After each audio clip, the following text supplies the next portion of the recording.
Let me start with something surprising. According to a large study reported by the North American Menopause Society, more than 60% of women say their anxiety or panic attacks began or dramatically worsened during the menopausal transition. Many of these women had never struggled with anxiety before.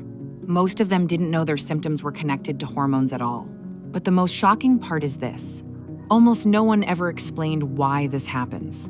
Today, we are going to change that, calmly, clearly, and in a way that finally makes sense. To understand why anxiety becomes so intense during menopause, you first need to understand the powerful hormonal network that has been regulating your emotional and physical world for decades. Your internal control room is run by 3 key hormones: estrogen, progesterone, and cortisol.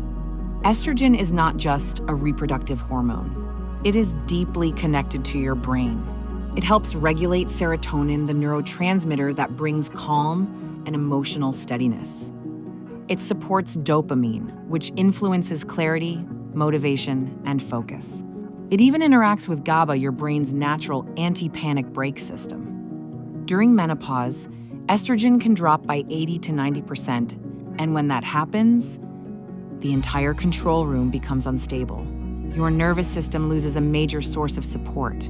Signals that used to feel manageable suddenly feel threatening, and ordinary sensations like warmth, a quick heartbeat, or a stressful thought can now trigger an exaggerated alarm response. This isn't emotional weakness. It's neurological sensitivity created by shifting hormones.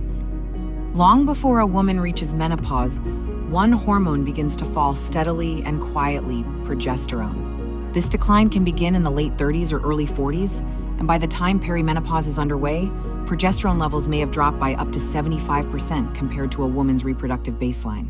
Progesterone has a direct relationship with the brain's GABA system, the system responsible for slowing neural activity, promoting a sense of calm, and preparing the body for sleep. GABA is often referred to as the brain's brake, and progesterone strengthens that brake. When progesterone levels fall, the GABA system becomes less efficient, and the nervous system becomes easier to stimulate. Small stressors create larger reactions, sleep becomes lighter and more fragmented, and irritability rises because the brain has lost some of its natural inhibition. This is not psychological instability. This is the predictable neurochemical impact of losing a hormone that once acted as a calming regulator. This early destabilization sets the stage for the anxiety that becomes more intense as estrogen begins to decline later in the transition. When estrogen begins its rapid decline, in some cases falling by 80 to 90% after the final menstrual period, it affects several regulatory systems in the brain simultaneously. Estrogen has well-established roles in supporting serotonin signaling, enhancing dopamine pathways, and modulating GABA receptor activity. It also helps regulate the amygdala, the part of the brain responsible for detecting threat. With less estrogen, these regulatory effects weaken, and the amygdala becomes more reactive. The fight-or-flight system activates more easily, heart rate increases, with less provocation, breathing becomes quicker because the respiratory center is more sensitive, and heat sensations intensify because estrogen plays a role in thermoregulation. A panic attack in menopause is not a psychological event that happens to play out in the body. It is a biological chain reaction that begins in the body and is then interpreted by the mind. Many women describe it the same way. It felt like my body was reacting before I had time to feel afraid. That observation aligns with what the neuroscience shows. The physical system activates first, and the emotional response follows. Because hormone levels fluctuate dramatically, sometimes varying by 200 to 300% within the same month during perimenopause, a single blood test cannot accurately capture the instability. Routine medical panels do not measure changes in serotonin, dopamine, or GABA. They do not measure amygdala reactivity. They do not assess cortisol rhythm disruption, and they do not capture rapid endocrine transitions happening from week to week. As a result, women frequently hear that their symptoms are normal, stress-related, or unrelated to hormones. The gap is not between a woman's experience and reality. The gap is between what she feels and what standard tests are designed to detect. Her symptoms are real because the underlying biology is real. Although no single approach helps every woman, there are several ways to support a nervous system overwhelmed by hormonal change. Understanding the physiology reduces fear, and when women learn that their heart palpitations, sudden heat surges, or middle-of-the-night awakenings have hormonal origins, the brain stops interpreting these sensations as signs of danger. Slow, extended exhalation activates the vagus nerve, and this activation can reduce sympathetic arousal within seconds. It is a neurophysiological mechanism, not a mental strategy.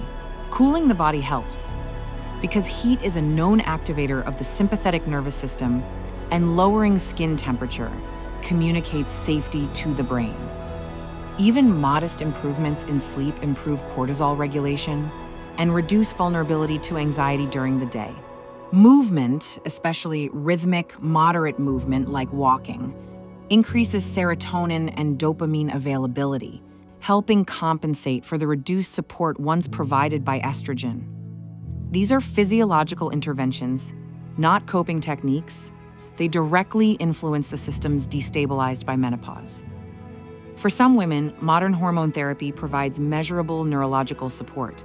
Body-identical estrogen can enhance serotonin receptor activity, strengthen dopamine circuits, and reduce amygdala sensitivity. These effects can help regulate mood, improve cognitive stability, and reduce the intensity of fight-or-flight activation. Estrogen also interacts with the hypothalamus, the temperature and stress-regulating center of the brain, which explains why many women experience fewer heat surges and fewer sudden adrenaline spikes when therapy is appropriate for them. Micronized progesterone, for women who take it, binds to GABA receptors and increases their calming effect. This interaction is well documented in neuroendocrine research and explains why some women experience deeper sleep and less nighttime anxiety while using it. Hormone therapy is not universal, not risk-free, and not the answer for everyone, but its effects on the nervous system are grounded in measurable neurobiology. The sensations women experience during menopause are not expressions of emotional weakness, but reflections of biochemical transition. A racing heart can be traced to heightened sympathetic activity. A sudden wave of fear can be traced to amygdala sensitization. A middle-of-the-night awakening can be traced to reduced progesterone and weakened GABA signaling. An unexpected heat surge can be traced to hypothalamic instability, and irritability, restlessness, or panic can be traced to falling serotonin and dopamine support. These sensations do not come from nowhere. They originate in physiological processes that change rapidly during the menopausal transition. Understanding the mechanisms behind these experiences gives women a framework grounded in science rather than self-blame or confusion. Knowledge becomes regulation, and explanation becomes stability.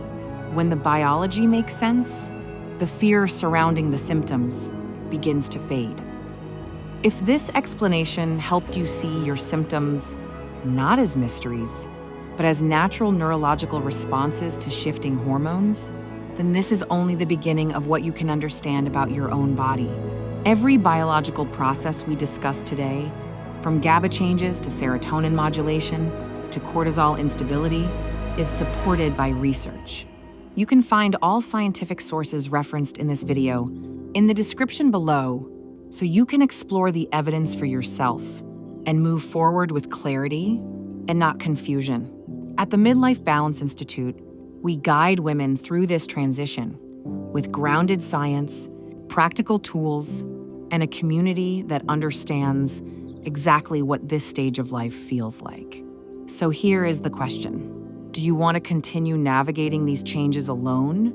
Or do you want expert guidance, clear explanations, and a supportive environment built specifically for women in midlife?